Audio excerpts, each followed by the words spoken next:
ناظرین، ماں کی خوراک اور رحم میں موجود بچے کی نشو و نما کا آپس میں بہت گہرا تعلق ہے، کیونکہ رحم میں موجود بچہ اپنی گروتھ کے لیے خوراک اور ضروری نیوٹرنٹس خون کے ذریعے ماں سے ہی حاصل کرتا ہے۔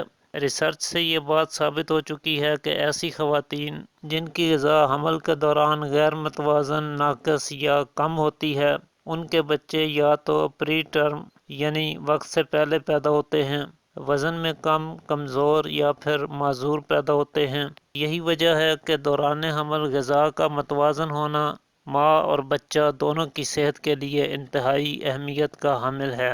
آج کل کے دور میں ناقص، ان ہیلدی اور مصنوعی غذاؤں کے بکثرت استعمال کی وجہ سے خاص طور پہ بچیوں میں خون کی کمی کا مسئلہ بہت زیادہ پایا جاتا ہے، اور کچھ پوشیدہ امراض بھی ایسے پائے جاتے ہیں جن کا تذکرہ شرم کے باعث بچیاں کسی سے کر نہیں پاتی ہیں، اور یہی پوشیدہ امراض عام جسمانی کمزوری کے علاوہ خون کی کمی کا باعث بھی بنتے ہیں، اور دوران حمل سب سے زیادہ مسائل خون کی کمی کی وجہ سے ہی پیدا ہوتے ہیں۔ اس لیے شادی سے پہلے بھی اور حمل کے دوران بھی خواتین کو ایسی غذاؤں کا استعمال ضرور کرنا چاہیے جو بدن میں خون یا آئرن کی کمی پیدا نہ ہونے دیں۔ حمل کے دوران خواتین کو سبزیوں اور پھلوں کا استعمال بڑھا دینا چاہیے۔ سبزیوں میں کیونکہ فائبر اور آئرن پایا جاتا ہے، اس کے علاوہ سبزیوں میں وائٹامنس کی بھی اچھی خاصی مقدار موجود ہوتی ہے، جیسے کہ پالک، گوبھی، ٹماٹر، مٹر اور پھلیاں وغیرہ۔ ان کا استعمال کرنے سے حاملہ خواتین کو قبض یا بواسیر جیسے مسئلے کا سامنا نہیں کرنا پڑتا ہے، اور پھر بچہ اور ماں دونوں کو قدرتی فولاد ملتا ہے۔ سبزیوں میں موجود آیوڈین ماں اور بچے کو تھائراکسن بننے میں مدد فراہم کرتا ہے۔ اس کے علاوہ ان میں موجود وائٹامن سی بچے کی گروتھ اور ماں کے اندر قوت مدافعت کو تقویت دیتا ہے۔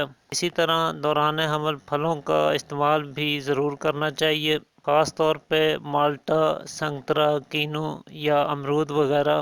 ان میں وائٹامن سی بھرپور مقدار میں ہوتا ہے، ان کا خوب استعمال کرنا چاہیے۔ انار کا استعمال کرنے سے خون کی کمی پوری ہوتی ہے، اور ساتھ ہی یہ متلی وغیرہ کی شکایت کا بھی ازالہ کرتا ہے۔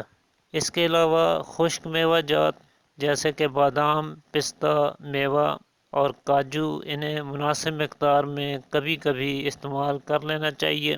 گوشت کا استعمال دوران حمل بے حد ضروری ہے۔ ہفتے میں کم سے کم 1 یا 2 بار گوشت ضرور استعمال کرنا چاہیے۔ گوشت میں پروٹینز کے علاوہ آئرن اور زنک ہوتا ہے، جو کہ بچے کی گروتھ کے لیے نہایت ضروری ہے۔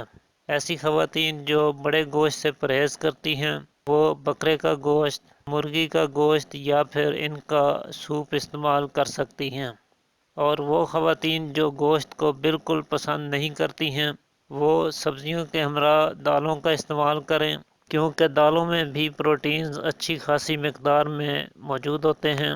اسی طرح مچھلی بھی ہفتے میں 1 بار ضرور استعمال کرنی چاہیے۔ مچھلی میں وائٹامن اے اور ڈی کافی مقدار میں موجود ہوتے ہیں، اور اس کا گوشت ہلکا اور زود ہضم بھی ہوتا ہے۔ اس کے علاوہ انڈے بھی پروٹینز کے حصول کا بہترین ذریعہ ہیں، جبکہ ان میں فاسفورس اور کولیسٹرول ہوتا ہے۔ 1 انڈا روزانہ استعمال کرنا حاملہ خاتون اور بچہ دونوں کے لیے بہترین مقوی غذا ہے۔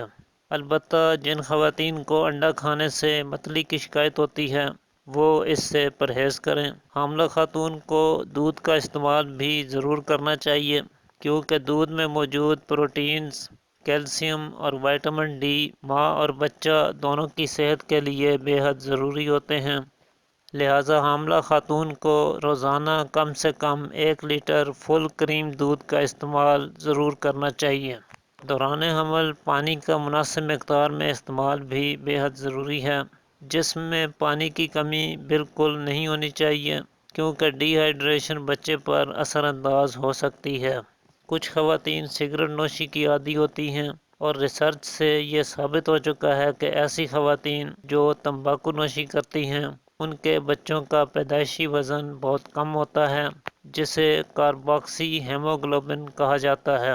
سگریٹ کے دھوئیں میں کاربن مونو آکسائیڈ خون کے ساتھ مل کر کارباکسی ہیموگلوبن بناتی ہے، جو کہ ماں کے رحم کی خون کی شریانوں کو سکیڑ دیتی ہے۔